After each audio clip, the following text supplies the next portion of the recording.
अस्सलामु अलैकुम वरहमतुल्लाहि वबरकातुहू। अल्हम्दुलिल्लाह, तमाम तारीफ़ें अल्लाह ताला के लिए हैं, जिसने हमें ईमान की दौलत दी, नमाज जैसी बड़ी इबादत दी, मस्जिद जैसा पाक मुकाम दिया। हम अल्लाह से दुआ करते हैं कि वो हमें सही बात समझने और उस पर अमल करने की तौफीक दे।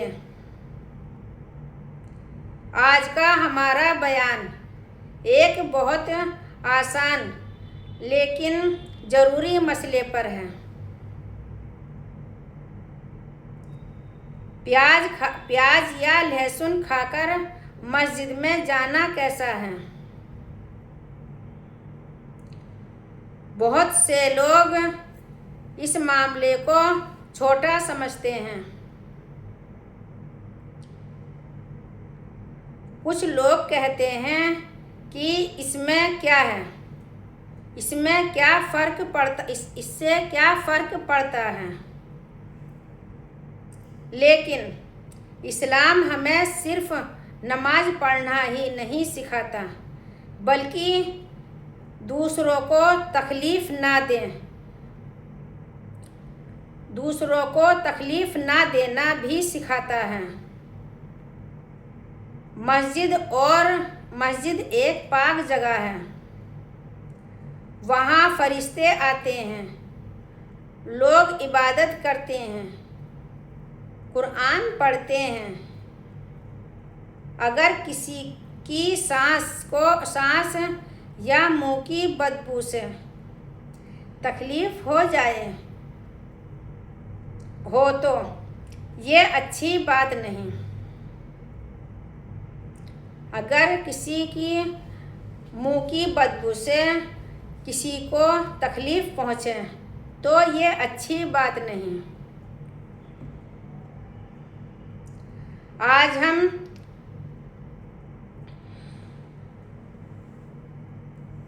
प्याज और लहसुन खाकर मस्जिद जाने का क्या हुक्म है।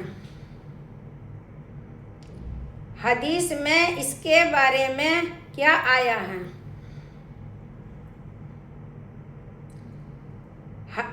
इस्लाम दूसरों को तकलीफ देने से क्यों रोकता है।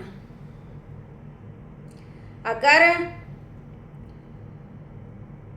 प्याज लहसुन खा लिया हो तो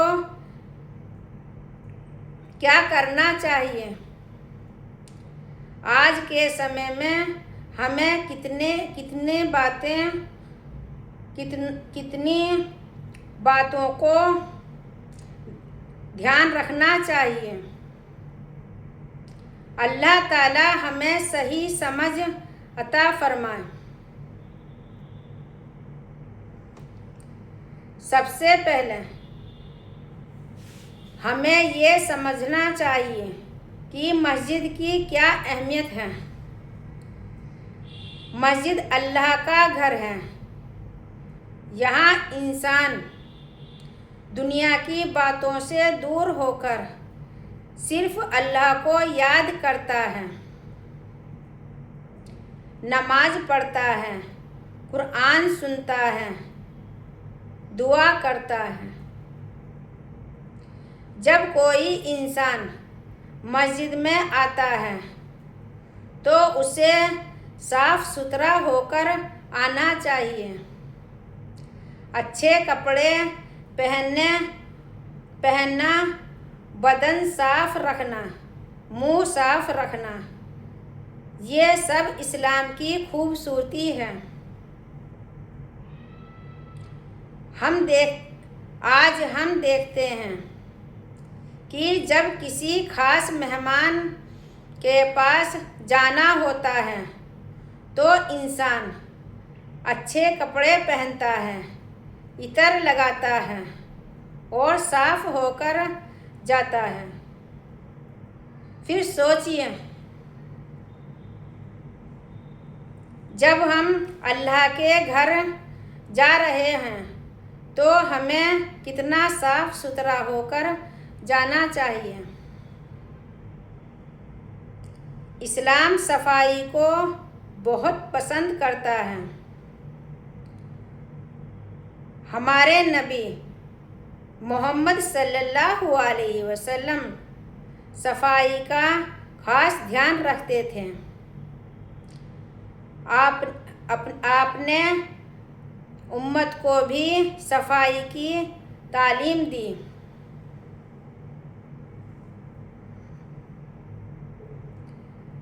हमारे प्यारे नबी सल्लल्लाहु अलैहि वसल्लम ने फरमाया कि जो इंसान कच्चा प्याज या कच्चा लहसुन खाकर वो मस्जिद के करीब आए तब तक उसकी बदबू खत्म ना हो जाए,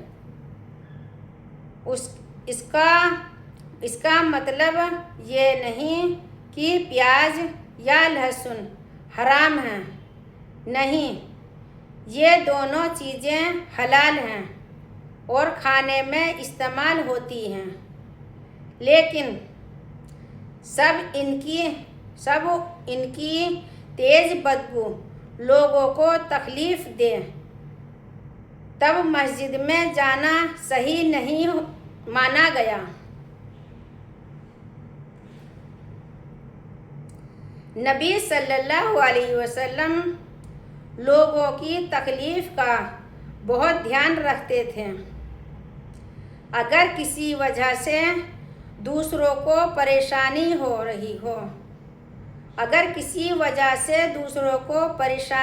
रही हो तो इस्लाम उसे पसंद नहीं करता।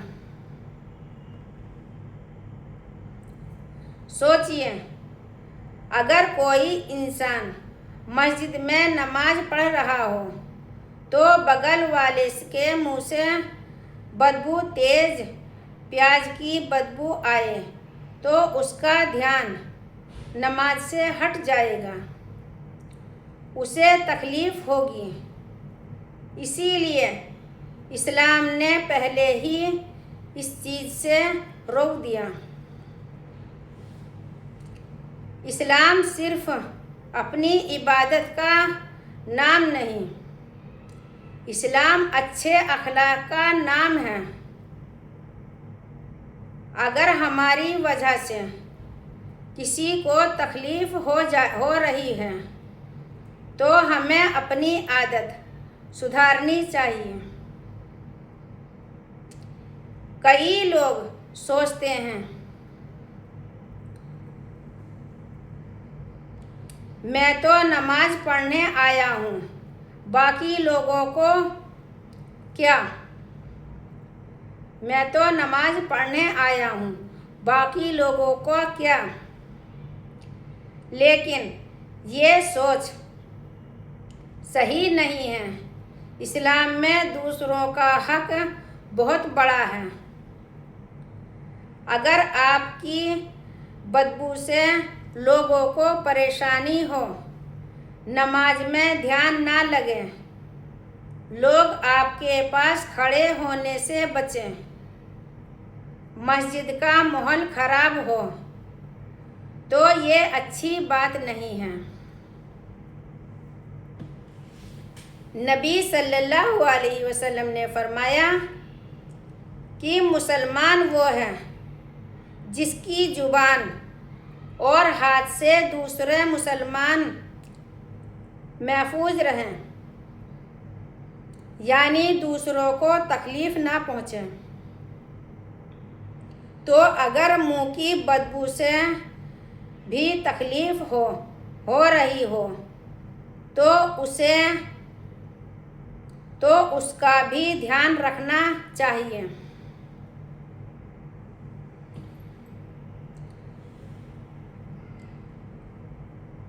क्या इस्लाम में प्याज खाना हराम है?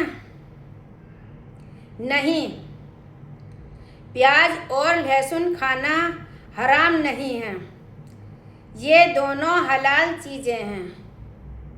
खाना बनाने में इस्तेमाल होती हैं और इनके फ़ायदे भी हैं।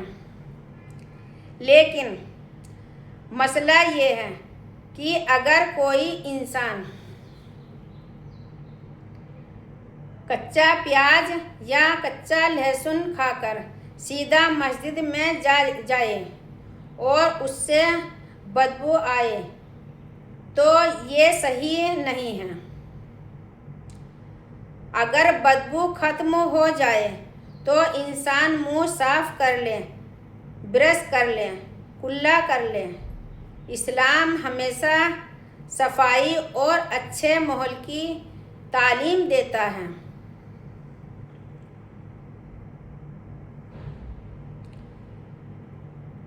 हदीस में आता है, जिन चीज़ों में इंसानों को तकलीफ़ होती है उनसे फरिश्तों को भी तकलीफ़ होती है। ये बहुत बड़ी बात है। मस्जिद में फरिश्ते मौजूद होते हैं, वहाँ कुरान पढ़ा जाता है, अल्लाह का जिक्र होता है। ऐसे पाक माहौल में गंदी बदबू लेकर जाना सही नहीं है। इसीलिए हमें मस्जिद का अदब करना चाहिए। आज के समय में सिर्फ प्याज और लहसुन ही नहीं बल्कि कई और चीज़ भी लोगों को तकलीफ़ पहुंचाती हैं। जैसे सिगरेट की बदबू, तंबाकू या गुटखे की बदबू, पसीने की बदबू, गंदे कपड़े, मुंह की गंदगी। अगर कोई इंसान इन चीज़ों के साथ मस्जिद आता है तो लोगों को तकलीफ़ होती है। इसीलिए हमें ध्यान रखना चाहिए।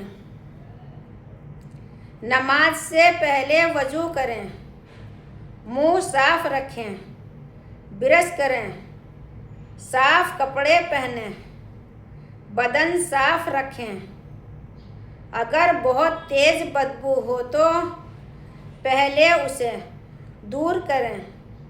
ये सब भी इबादत का हिस्सा है।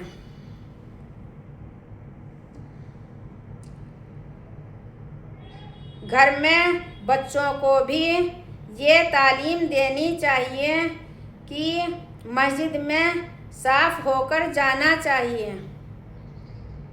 कई बार बच्चे खेलकर सीधा मस्जिद में चले जाते हैं। कपड़े गंदे होते हैं, बदन से बदबू आती है। प्यार से उन्हें समझाना चाहिए। उन्हें बताएं,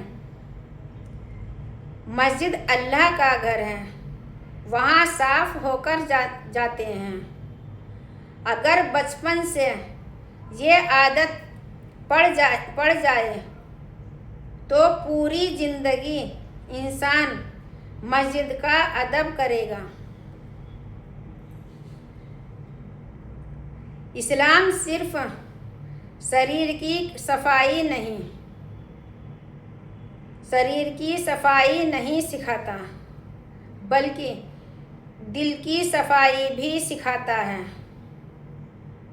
अगर इंसान बाहर से साफ हो लेकिन अंदर घमंड हो, नफरत हो, जलन हो, झूठ हो, गाली हो तो ये भी अच्छी बात नहीं। जैसे हम मुंह की बदबू दूर करते हैं वैसे ही दिल की बदबू बुराई भी दूर करनी चाहिए। मस्जिद सिर्फ नमाज की जगह नहीं बल्कि इंसान को अच्छा बनाने की जगह है। इस्लाम हमें सिखाता है कि नमाज में भी दूसरों का ध्यान रखो। अगर कोई इंसान ज़ोर ज़ोर से बात करे, फ़ोन बजने दे, बदबू लेकर जाए, लोगों को धमकाए, तो ये सब गलत आदतें हैं। मस्जिद में सुकून होना चाहिए। हर इंसान आराम से इबादत कर सके। इसीलिए हमें हमेशा सोचना चाहिए,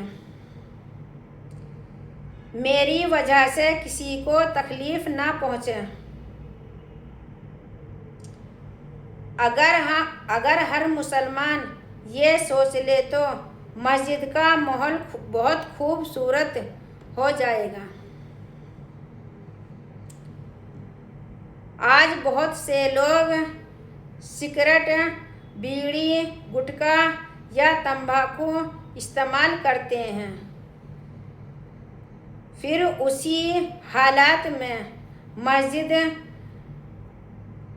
आ जाते हैं।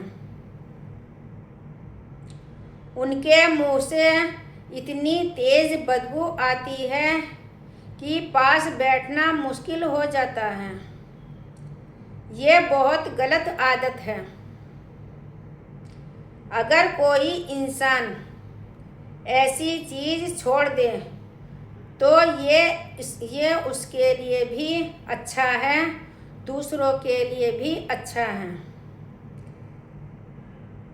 कम से कम मस्जिद आने से पहले मुंह अच्छी तरह साफ करें, कुल्ला करें, बदबू दूर करें। मस्जिद में आने वाले दूसरे लोग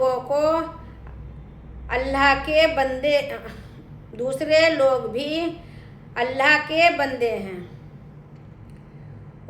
उनका भी हक है उन्हें सुकून मिले।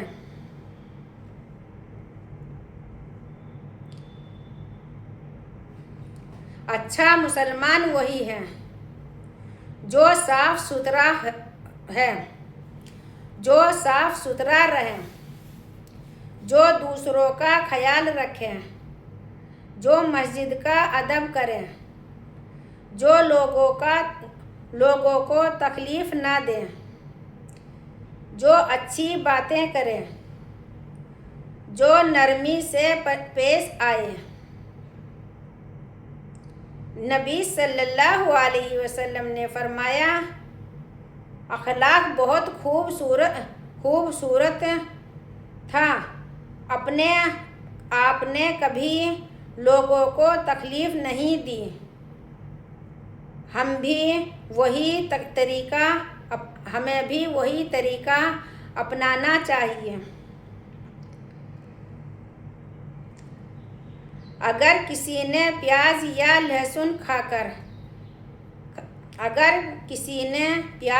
लहसुन खा लिया और बाद में याद आया कि नमाज के लिए जाना है, तो क्या करें?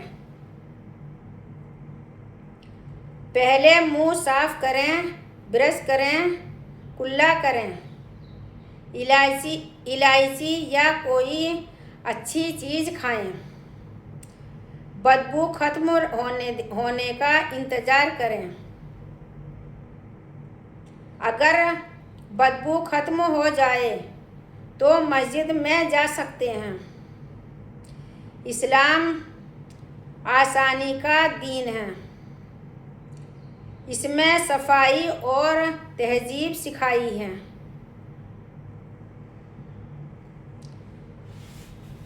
मस्जिद में जाते समय कुछ अदब याद रखने चाहिए। नंबर 1,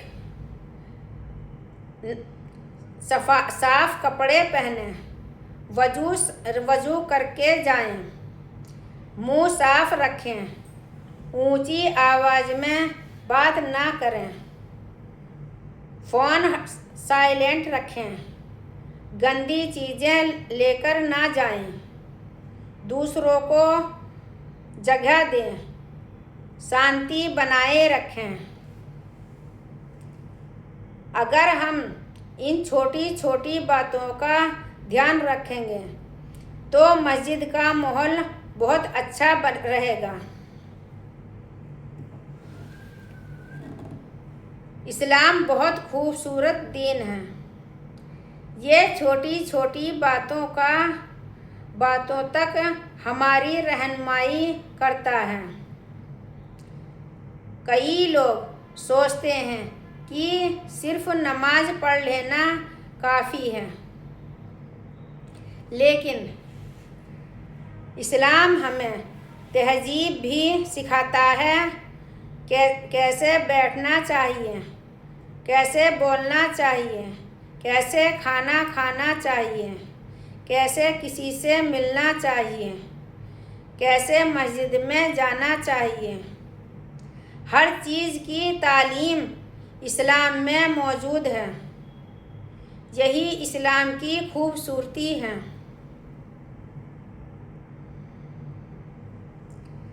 आज हमें अपने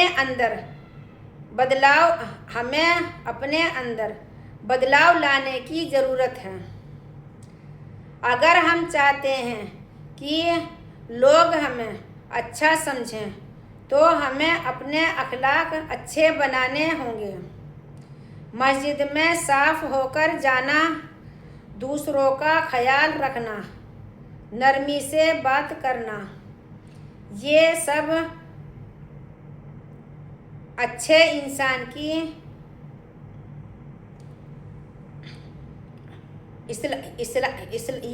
ये सब दावत का हिस्सा है।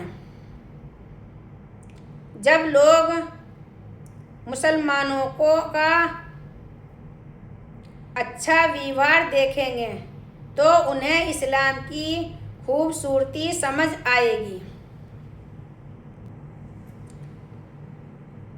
अगर हम दूसरों का ख्याल रखेंगे तो अल्लाह भी हमसे खुश होगा। प्याज और लहसुन खाना हराम नहीं है, लेकिन तेज बदबू के साथ मस्जिद में जाना सही नहीं है। मस्जिद में सफाई का ध्यान रखना चाहिए। दूसरों को तकलीफ देना गलत है। फरिश्तों का भी अदब करना चाहिए। इस्लाम सफाई और अच्छे अखलाक की तालीम देता है। अगर हम इन बातों पर अमल करेंगे तो हमारी नमाज भी बेहतर होगी और हमारा समाज भी अच्छा बनेगा।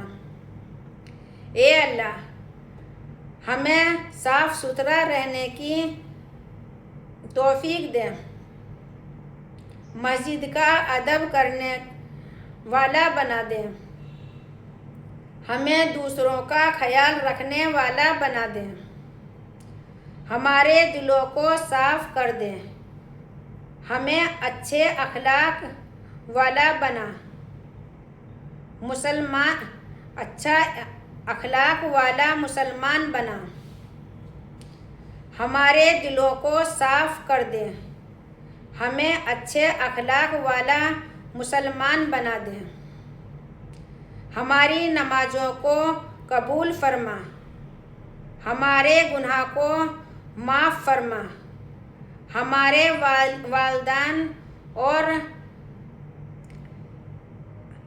वालिदैन पर रहम फरमा, पूरी उम्मत की हिफाजत फरमा। या अल्लाह, हम सबको 5 वक्त का नमाजी बना और अच्छा अखलाक बना, हमारा अच्छा अखलाक बना।